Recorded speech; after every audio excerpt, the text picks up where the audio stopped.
अनमोल ने पूछा है, प्रणाम आचार्य जी, मैं पूरे ध्यान से भी सुनूं तो भी बाद में याद बहुत कम रहता है। कुछ बातें याद रह जाती हैं, बाकी नहीं। क्या मेरा दिमाग चुन चुन के सुन रहा है और बाद में बाकी बातों को अनसुना कर रहा है?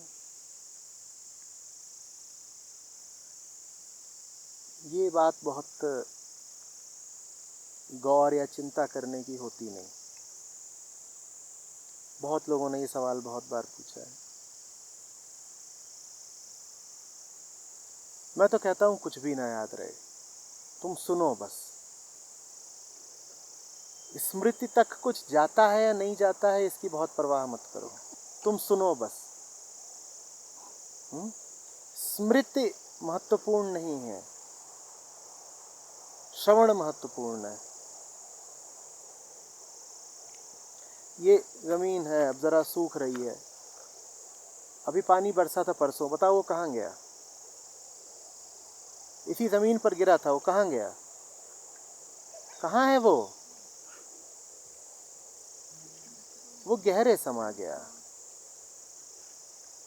वो दिखाई नहीं देगा, पर उसका प्रमाण है परोक्ष। क्या प्रमाण है? ये पेड़ प्रमाण है उस पानी का। ये मिट्टी मन है तुम्हारा, ये पेड़ जीवन है तुम्हारा। और जो बूंदें गिरती हैं उनको अनुग्रह जानना, वो गुरु के वचन है। वो तुम्हारे मन की सतह पर दिखाई दें, मिट्टी की सतह पर दिखाई दें आवश्यक नहीं है। वो पड़ते हैं और फिर गहरे चले जाते हैं। गहरे चले गए तो अदृश्य हुए हैं, विलुप्त नहीं हो गए। जहां वो गए हैं वहां से वो जीवन देंगे। किसको? इन पेड़ों को। तो उन वचनों का प्रभाव तुम्हारे जीवन पर दिखाई देगा। तुम्हें याद भले नहीं है, पर तुम्हारी जिंदगी में हरापन आएगा इन पत्तियों की तरह।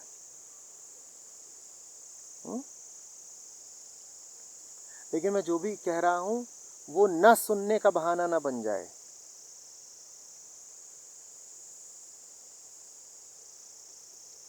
अगर कोई बात मैंने कही है और कोई तुम्हें बार बार याद दिलाता है कि कही गई थी, फिर भी तुम्हें याद नहीं आती, तो इसका अर्थ जरूर है कि वो बात तुमने जानबूझकर अनसुनी करी है।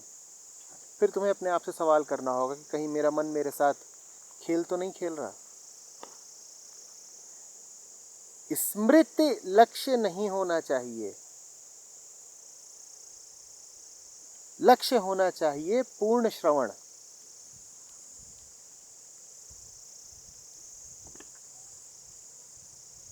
शास्त्र कहते हैं श्रवण मनन निधिध्यासन तदोपरांत समाधि। मैं कहता हूं श्रवण में यदि समग्रता है तो आगे के सारे चरण भी शीघ्र ही स्वतः अपितु तत्क्षण भी हो सकते हैं। सुनने के बाद नहीं होगा चिंतन मनन, नहीं होगा निधिध्यासन, फिर उसके बाद नहीं कभी आएगी समाधि। पूर्णता से, गहराई से, समग्रता से सुना तो सुनना ही समाधि हो जाएगा। सुनते सुनते पाओगे कि तुम बचे नहीं।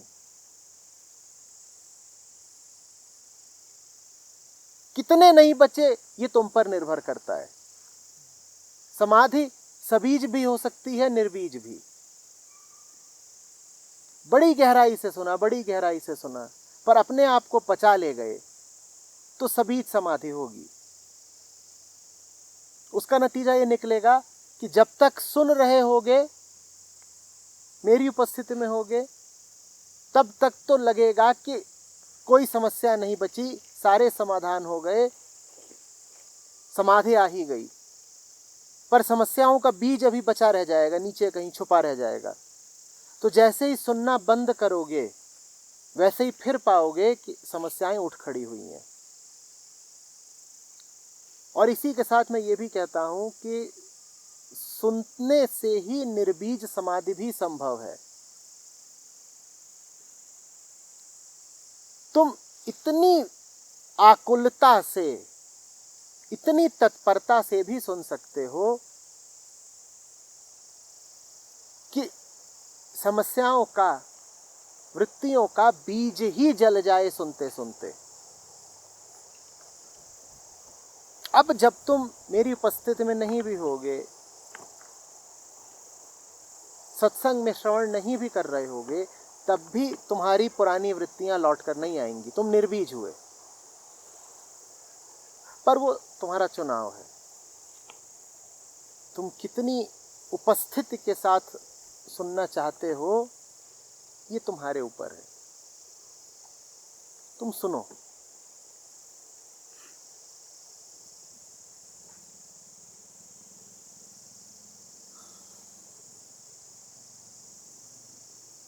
तुम कहते हो तुम्हें नहीं याद रहता कि सत्र में क्या बोला गया। अगर एक व्यक्ति है जिसे सबसे कम याद रहता है कि क्या बोला गया, तो वो मैं हूं।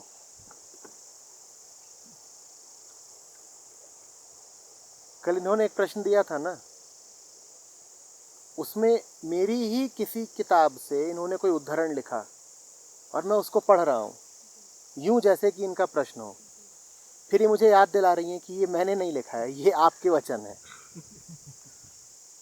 मुझे कहाँ पता होता है मैंने क्या बोला। ये तो बड़ी पुरानी बात है। अगर किताब में छपा है तो कम से कम 2 साल 3 साल पहले का कोई सत्र होगा। अभी जो हाल के सत्र हो, अभी जो आज का सत्र हो, जो अभी का हो, मुझे उसका ही नहीं कुछ पता होता मैं क्या बोल गया। कई बार जो बोलता हूँ उसको तुम लोग लिख करके बाद में व्हाट्सएप वगैरह पर भेजते हो। फिर उठ के जाता हूँ, खोलता हूँ तो वो मुझे भी आया होता है। मैं देखता हूँ तो अच्छा ही मैंने बोला, ठीक है, बढ़िया बोला।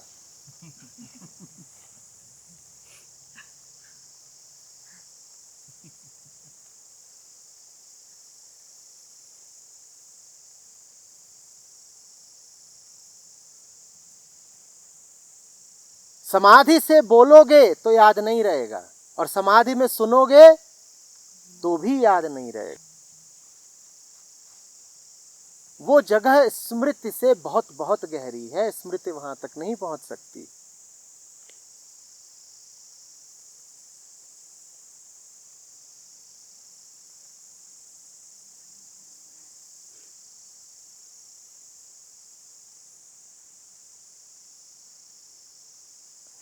ये सेम चीज तब भी लागू है। अगर आप बेहोशी में बोलो तब भी आपको पता नहीं चलता आप क्या बोल गए, बेहोशी में सुनो तब भी पता नहीं बढ़िया चलता, याद नहीं बढ़िया। रहता।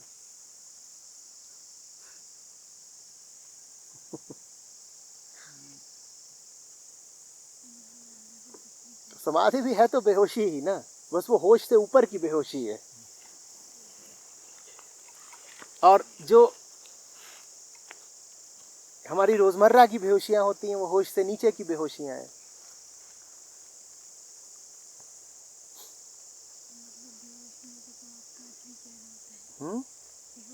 हाँ, जब बेहोश होते हो तो आपका असली चेहरा होता है, चाहे वो नीचे वाली बेहोशी हो चाहे ऊपर वाली। जब नीचे वाली बेहोशी होती है तो भी आपका असली चेहरा निकल के आता है। असली माने कौन सा चेहरा? आपकी अहंता का चेहरा, आपके सारे छुपे हुए मनोभावों का चेहरा, जो आप होश में दबाए फिरते थे। होश में आपने उस पर पर्दा डाल रखा है, सभ्यता का, शालीनता का। जब जरा शराब पी नहीं कि पर्दा हटता है, फिर आपका असली चेहरा सामने आता है। पर ये जो असली चेहरा है, ये असली अहंता का चेहरा है, ये असली अहंता का चेहरा है। और जब आप समाधिस्थ होते हो तब भी आपका असली चेहरा सामने आता है, पर अब ये असली आत्मा का चेहरा है। दोनों असली हैं, दोनों में जो दिखाई दे रहा है वो विशुद्ध है। एक में विशुद्ध अहंकार दिखाई दे रहा है और दूसरे में विशुद्ध आत्मा दिखाई दे रही है। असल में एक तरह की बेहोशी का प्रयोग करके दूसरे तरह की बेहोशी भी लाई जा सकती है। विशुद्ध अहंकार का प्रयोग करके विशुद्ध आत्मा तक पहुंचा जा सकता है। गुरुजीएफ यही करते थे। वो आपकी शालीनता का स्वांग हटा देते थे, फाड़ देते थे। आप उनके पास जाएं, वो ऐसी स्थितियां पैदा करते थे कि आपका सभ्यता का नकली मुखौटा उतर जाता था। वो आपको क्रोध दिला देते थे अपनी ही हरकतों से। वो कुछ ऐसा करते थे कि आपको खूब गुस्सा आए। तो आप गए थे गुरुजी करते, और गुरुजी ने ऐसा गुस्सा दिलाया कि आप गुरुजी को 10 गालियां बक रहे हैं। फिर बोलते थे, रुको, स्टॉप राइट नाउ, ये तुम्हारा असली चेहरा है।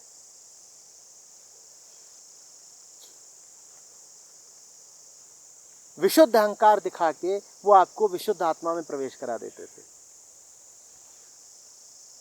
जो शराब न पीते हो, खासतौर पर उन्हें पकड़ पकड़ के शराब पिलाएं, और फिर जब वो बकना शुरू करें तो कहें, देखो सुनो, ये हो तुम, ये उघड़ न जाए, इसीलिए 100 परतें तुमने इसके ऊपर बिछा रखी हैं। लोगों को बुलाएं, आ जाना 5 बजे। 5 बजे लोग पहुंचे तो 6 तक पहले इंतजार कराएं, और फिर 6 बजे कहें कि अब छोड़ो ना, कल मिलेंगे। और कल जब मिलने का हो तो बोले, अच्छा हाँ मैंने कहा था कल मिलेंगे, ये थोड़ी कहा था कि उसी पुरानी जगह पर मिलेंगे, आज तो मैं दूसरे शहर में हूं, चलो वहां आ जाओ।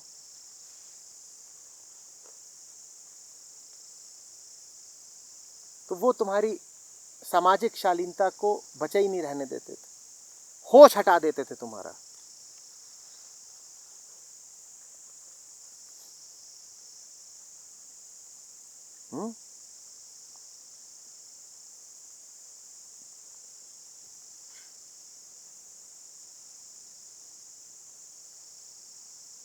उनसे पूछता तुम्हारा क्या तरीका है, तो बोलते शराब से आफताब तक।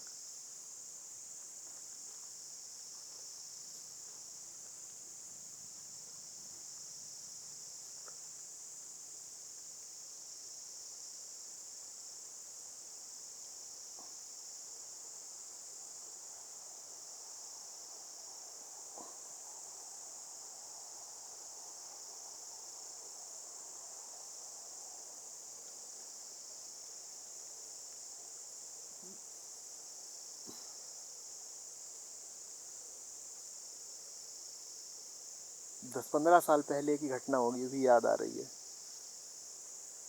तो मैं एक बार गाड़ी के सर्विस सेंटर में खड़ा था। गाड़ी सर्विस हो रही थी, उसकी डिलीवरी लेने गया था।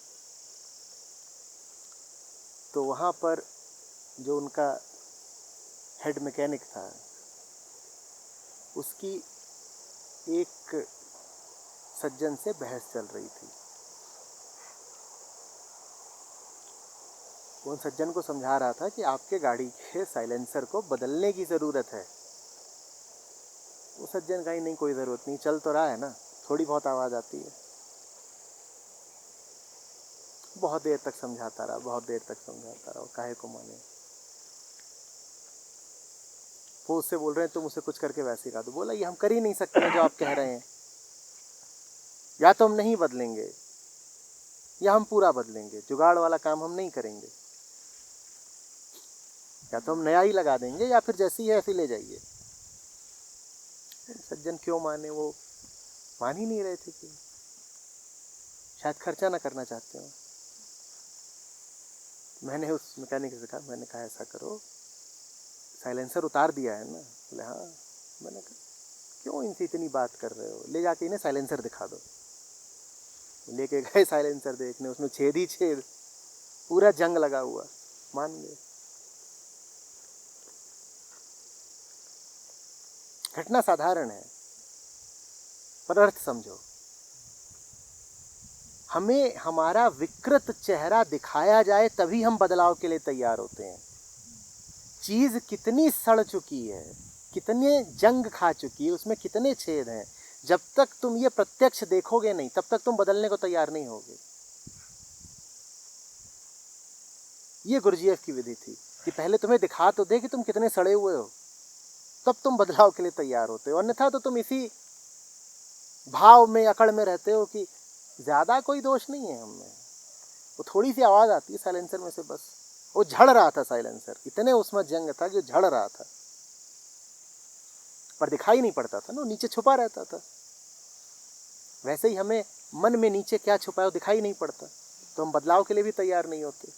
उसको उघाड़ना बहुत जरूरी है।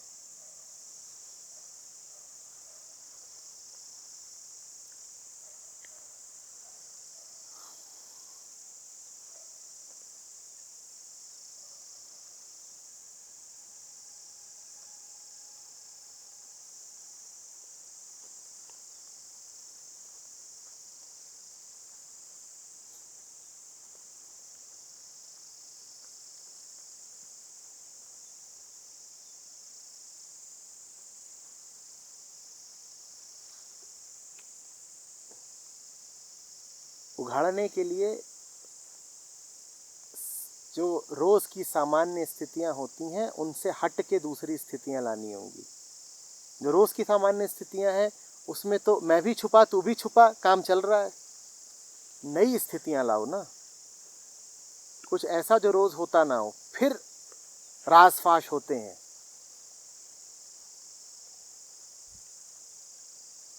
वाल्मीकि रोज कमा कमा के लाते थे, बीवी को दे देते थे, बीवी अपना ऐश करती थी। वाल्मीकि कमाए जाएं, बीवी उड़ाए जाए, ऐश कर रही है। दोनों के मुखौटे चल रहे थे, मुखौटों का मुखौटों से रिश्ता। एक दिन पूछ लिया वाल्मीकि ने, मैं जब फंसूंगा, यम के दूत आएंगे लेने और ले जा रहे होंगे नरक की ओर, तू चलेगी? ईमानदारी से बताना। सवाल में कुछ ऐसा खरापन था, कुछ ऐसी आग कि बीवी झूठ नहीं बोल पाई। बीवी के मुंह से निकल ही गया, नहीं नहीं,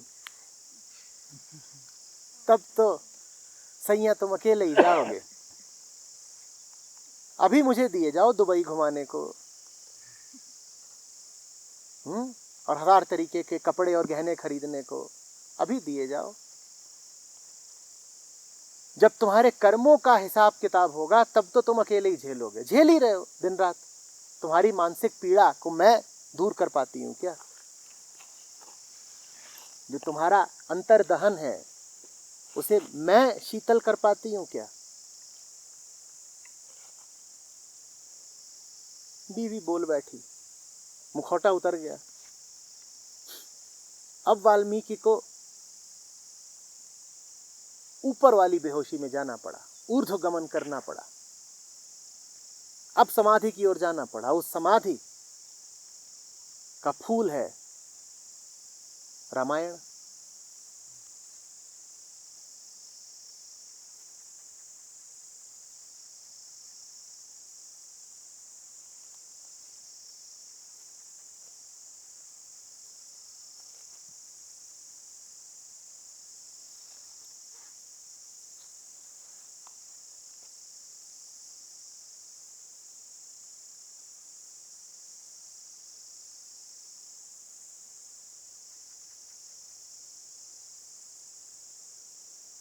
आपदाओं में, आपातकाल में तुम्हें अपने रिश्तों की हकीकत पता चलती है।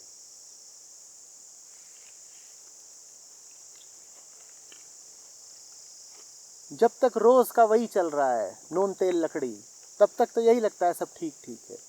जरा आपातकाल आने दो ना, जरा स्थितियों को चुनौतीपूर्ण होने दो, तब मुखौटे उतरेंगे, तब दस्ताने उतरेंगे और नाखून सामने आएंगे।